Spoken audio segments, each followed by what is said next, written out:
करते हो तुम? मैं थक गई हूँ, मैंने अभी अभी सफाई की है, फिर पानी गिरा दिया फर्श पे। सनोबर थके हुए लहजे में बोली। अहमद ने शरारत करते हुए सनोबर के ऊपर भी पानी का ग्लास फेंक दिया। सनोबर गुस्से में अहमद के पीछे भागने लगी। आज नहीं बचोगे मेरे हाथ से अहमद के बच्चे, तुम्हारी जान निकाल लूंगी। अहमद भागते हुए गार्डन में आ गया। यहाँ गुलाब और कई रंग के फूलों के पौधे लगे हुए थे। हर तरफ महकते हुए फूल, हल्की सी हवा, गार्डन में लगा घास, झूले के गिर्द अहमद घूमने लगा। सनोबर ने हाथ में झाड़ू पकड़ा हुआ। अहमद रुक जा, बहुत गुस्सा है आज तुम पे मुझे। सनोबर थक गई थी, दौड़ते दौड़ते पांव फिसला, गिर गई। अहमद ने देखा सनोबर गिर गई। अहमद दौड़ता हुआ सनोबर के पास आया। सनोबर क्या हुआ? सनोबर ऊंधे मुंह जमीन पे लेटी रही। अहमद ने सनोबर के सर पे हाथ रखा, हिलाने लगा। सनोबर उठो ना, क्या हुआ? वो हिला रहा था सनोबर को। उठो मेरी जान, चलो मार लो मुझे। सनोबर ने बालों से पकड़ा अहमद को। बच्चों, बहुत सताया तुमने मुझे। वो हंसने लगी। अहमद चिल्लाने लगा, मुझे दर्द हो रहा है, बाल तो छोड़ो मेरे। सनोबर बालों से पकड़कर हॉल में ले गई। चलो वाइपर पकड़ो, लगाओ फर्श पे, पानी खुश्क करो। अहमद जोर से बोला, या खुदा, कितनी जालिम बीवी दी है, बेचारे शौहर से काम करवा रही। हाय मेरी फूटी किस्मत। सनोबर मुस्कुरा रही थी। इतने में मोबाइल पे घंटी बजी। अहमद जल्दी से बोला, फोन आ रहा है, मैं फोन सुनकर बाकी वाइपर लगाऊंगा। सनोबर ने कान से पकड़ा। तुम सफाई करो, मैं सुन लेती हूँ फोन। हाथ में ऑयल की बोतल पकड़ी हुई। चलो इधर आओ अहमद। अहमद को कुर्सी पे बिठाकर कहने लगी, बैठो, तुम्हारे सर में मसाज कर दो। कितने बाल सफेद हो गए तुम्हारे सर के। अहमद मुस्कुराने लगा।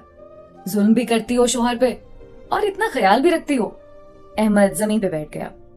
सनोबर अहमद के सर में ऑयल लगाने लगी। अहमद, अपना ख्याल रखा करो, और हाँ, मुझे सताया ना करो। अहमद ने सनोबर का हाथ पकड़ा, चूमकर कहने लगा, मेरी पागल सी जान, मेरी जिंदगी कुर्बान तुम पे। जानती हो, मैं जब ऑफिस में काम करते करते थक जाता हूँ तो सिर्फ तुम्हारी आवाज सुनकर मैं फ्रेश हो जाता हूँ। जब कभी उदास हूं तो मेरी खुशी तुम्हारा चेहरा है। जानती हो, इस दुनिया की सारी मोहब्बतें भी इकट्ठी कर ली जाए ना, तो भी मेरी मोहब्बत का मुकाबला नहीं कर सकती। मेरी डिम्पल बंदरी। सनोबर ने सर पीछे की तरफ अपनी गोद में रखा, माथे को चूमते हुए बोली, बस मक्खन लगाना आता तुमको, और कल से बोल रही हूँ शॉपिंग के लिए ले जाना है, वो असर नहीं होता। अहमद मुस्कुराने लगा। अच्छा, तो मसाज करना रिश्वत था। चलो भाई, मैं शॉवर ले लूं, फिर चलते हैं, आपकी शॉपिंग करना है। अहमद सनोबर का हाथ पकड़े शॉपिंग मॉल में गया। वहां अहमद को एक पिंक कलर की फ्रॉक नजर आई जो बहुत ही खूबसूरत थी। अहमद ने सनोबर से कहा, वो फ्रॉक कैसी है? सनोबर ने फ्रॉक देखी। अरे नहीं अहमद, बहुत महंगी होगी, मैंने नहीं लेनी। अहमद ने सनोबर के बाजू पे चुटकी सी काटी। बंदरी, तुम्हारी खुशी से तो महंगी नहीं है ना, बस लेनी है तो लेनी है। सनोबर ने अहमद की तरफ देखा। अहमद, तुम भी ना बच्चों की तरह जिद करते हो।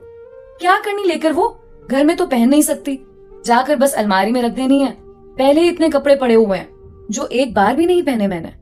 अहमद ने दुकानदार से कहा, वो फ्रॉक पैक कर दें। सनोबर की आंखों में आंसू थे। पागल हो तुम भी बिल्कुल वैसे अहमद, अपने लिए भी कुछ ले लो अब। अहमद ने सनोबर की आंखों में देखा। मेरे लिए तुम हो ना बस, मुझे और कुछ नहीं चाहिए। एक हमसफर क्या होता है, अहमद ने बताया था। एक मर्द क्या होता है, अहमद ने बताया था। मर्दानगी अपने हमसफर की सांसों में सांस लेने को कहते हैं। अहमद ने सिखाया था। सनोबर की जिंदगी को जन्नत अहमद ने बनाया था। अहमद की जिंदगी को जन्नत सनोबर ने बनाया था। सनोबर हामला थी। अहमद सनोबर के पास लेटा हुआ था। मुझे शहजादी चाहिए, बिल्कुल तुम्हारे जैसी, क्यूट सी। सनोबर ने अहमद के मुंह पे हल्का सा थप्पड़ लगाया। नहीं जी, मुझे तो बेटा ही चाहिए, अहमद ने मुस्कुरा कर कहा। सनोबर, मैं पहले बता रहा हूँ, मुझे बेटी चाहिए तो बस चाहिए। सनोबर अहमद की तरफ देखकर हंसने लगी। पागल हो अहमद, लोग बेटे मांगते और तुम बेटी। अहमद ने सनोबर के बाजू पे सर रखा और कहने लगा, बेटियां तुम जैसी होती हैं, प्यारी सी, मासूम सी, केयर करने वाली, बिल्कुल हूर जैसे। बस मुझे तुम जैसे ही मेरी बेटी चाहिए, फिर मैं और मेरी बेटी तुमको बहुत सताया करेंगे। सनोबर ने जोर से सीने से लगाकर कहा, अल्लाह पाक तुम्हारी ख्वाहिश पूरी करे, और अगर बेटा आया ना तो मैं और मेरा बेटा फिर तुमको सताया करेंगे। और उसको बिल्कुल भी तुम जैसा नहीं बनने देना मैंने। और फिर अल्लाह की रहमत से बेटी पैदा हुई। अहमद ने बाहों में उठाया, आंखों में आंसू थे। मेरी शहजादी, मेरी जान, पापा की सांस। स्नोबर का माथा चूम कर कहने लगा, थैंक्स स्नोबर, इस खुशी के लिए। दोस्तों, सोचिए ना, ये जिंदगी कितनी खूबसूरत है।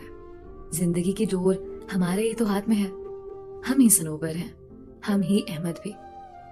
एक दूसरे की खुशियों को सीने लगाकर जिंदगी को हसीन बना लो।